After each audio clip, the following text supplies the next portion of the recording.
Please subscribe and share SWA News.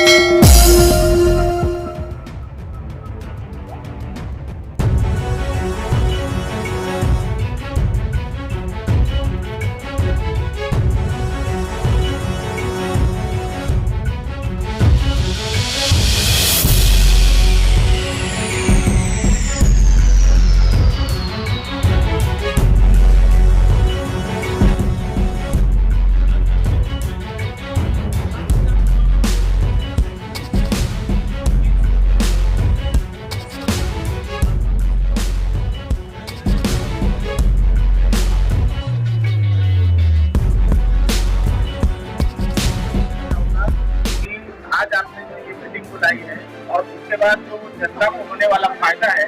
उसके बारे में जनता तक क्या संदेश पहुंचाना चाहिए? ये वैसे तो हमारी रेगुलर मीटिंग है, वैसे मीटिंग है, लेकिन विशेष तौर पर पिछले 1 महीने में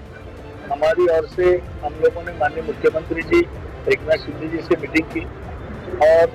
उनके जरिए एक महत्वपूर्ण निर्णय म्हाडा संघर्ष कृति समिति और भारतीय जनता पार्टी म्हाडा सेल की तरफ से लिया गया, जो मुंबई के अंदर रिपेयर बोर्ड ने बनाई हुई, मुंबई रिपेयर बोर्ड ने बनाई हुई ऐसी बिल्डिंग है 388 बिल्डिंग है, जिसके अंदर 30,273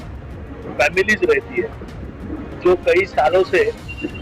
बहुत व्यतीत है, क्योंकि वो बिल्डिंग्स अभी 30 साल 35 साल 40 साल पुरानी हो चुकी है और वो डिसेस हो गई और डिसेस होने की वजह से उनके पुनर्विकास के बारे में वो एक संभ्रम था, उन्हें पता नहीं था कि हमारा अभी पुनर्विकास कैसे हो। और उसको लेकर फरवरी में 2022 में 3624 करके कलम मुंबई के विकास जो कानून होता है उसके अंदर लाया गया, लेकिन उस कानून के अंतर्गत जो कलम नया लाया गया उसके अंदर भी जो प्रावधान था, उस प्रावधान को जब हमने कुछ स्टडी की तो पता चला कि इस प्रावधान से भी कोई ये बिल्डिंग की कोई पुनर्विकास नहीं होगा, कोई विकास नहीं होगा है। इसलिए हमने उसके ऊपर सजेशन ऑब्जेक्शन डाले थे, लेकिन उस पर कोई कार्रवाई नहीं हुई। इस कार्रवाई नहीं होने के हेतु कई बिल्डिंग्स में अभी भी जो लोग रहते थे रिपेयर बोर्ड के उनको खाली करने की नोटिस आई थी, तो उसका पुनर्विकास होना चाहिए। इस विषय को लेकर हमने माननीय मुख्यमंत्री एकनाथ जी शिंदे के साथ मीटिंग की और उनको ये बताया गया कि ये प्रावधान अगर आप कर ही रहे हैं तो इस तरीके का प्रावधान होना चाहिए जिससे लोगों को राहत मिले और पुनर्विकास हो पाए, और उन्होंने इस बात को माना और 33/7 के अंदर जो नियम है उसी के अनुसार 10% उसमें से कम कर ये पूरे जो रिपेयर बोर्ड की 388 बिल्डिंग है उनका विकास करने का उन्होंने मान्यता दी। थोड़ी समय में, थोड़ी दिनों में इसकी मान्यता किया हुआ निर्णय जारी होगा, ये भी बताया गया है, जिसकी वजह से मैं समझता हूँ बहुत महत्वपूर्ण विषय को एक निर्णय तक लेके जाने का काम म्हाडा सेल ने किया और म्हाडा संघर्ष कृति समिति ने किया। साथ साथ अभी आपने देखा ही होगा कि 16 लाख कम से कम लोगों को राहत मिलेगी जो विकास में जो बिल्डिंग है पुरानी शेष बिल्डिंग उसका विकास जो नहीं हो पा रहा था, तो एक नियम बनाया था, लेकिन वो राष्ट्रपति महामहिम के पास उनका था, उसका भी जिक्र अभी हमने किया। राष्ट्रपति जी ने महामहिम जी ने उसको मान्यता दी है और सिर्फ उस मान्यता से कुछ नहीं होगा। आज की इस चर्चा में हमने ये कोशिश की है कि जिन लोगों को जिनको पुनर्विकास करना है ऐसे लोगों को साथ में लेकर एक समन्वय बनाना, बिल्डिंग मालिकों के साथ में समन्वय बनाना, लोगों के आपस में समन्वय बनाना और इस समन्वय से विकास करने के लिए 100% विकास होना चाहिए, इसके लिए मेहनत करनी जरूरी है। इसलिए आज हमारे सभी कार्यकर्ताओं के साथ हमने चर्चा की और कार्यकर्ताओं के जरिए भारतीय जनता पार्टी म्हाडा सेल के हर एक कार्यकर्ता का ये फर्ज रहेगा कि उसके इलाके में जो भी ऐसे रहवासी है, जो भी ऐसी बिल्डिंग है जिनको पुनर्विकास करने की जिनकी इच्छा है और उनको जो भी राहत लगेगी वो फिर कानूनन तौर की राहत हो या टेक्निकल जैसे आर्किटेक्ट के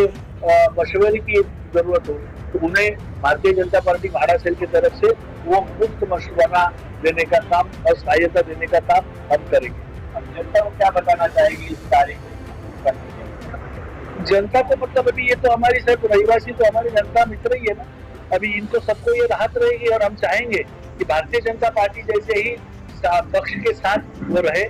आज जैसे केंद्र में नरेंद्र मोदी जी हर वक्त सामान्य और गरीब जनता के साथ जुड़े हुए रहते हैं, जो भी निर्णय लेते हैं तो गरीब जनता के हित में लेते हैं, वैसे ही यहाँ पर यहाँ की सरकार जो एकनाथ शिंदे जी और देवेंद्र जी के सरकार ने आते ही पिछले 4 महीने में 5 महीने में जो निर्णय लिए तो आप समझ सकते हैं। फिर मुंबई के कोस्टल रोड को शुरू करने का काम हो, मुंबई का मेट्रो रुका हुआ था उसको शुरू करने का काम हो, आरए के जरिए रुकी हुई मेट्रो को शुरू करने का काम हो, और मुंबई के हर चीज में जो रास्ते की खराबी थी उसको सुधारने के लिए नई पॉलिसी लाने का काम हो, महानगर पालिका में जो भी भ्रष्टाचार के वजह से महानगर पालिका की जो खस्ता हालत हुई थी उसको सुधारने का काम हो, और पूरे महाराष्ट्र में भी पूरा गरीब जनता के हित में काम करने का जो तरीका है वो भारतीय जनता पार्टी का ही है। और हम चाहेंगे मुंबई की जनता इसको समझे और अगले महानगर पालिका के चुनाव में भारतीय जनता पार्टी के ही लोगों के साथ जुड़े रहे, जब उससे ही और इससे ही जो पिछले 25 साल में महानगर पालिका की जो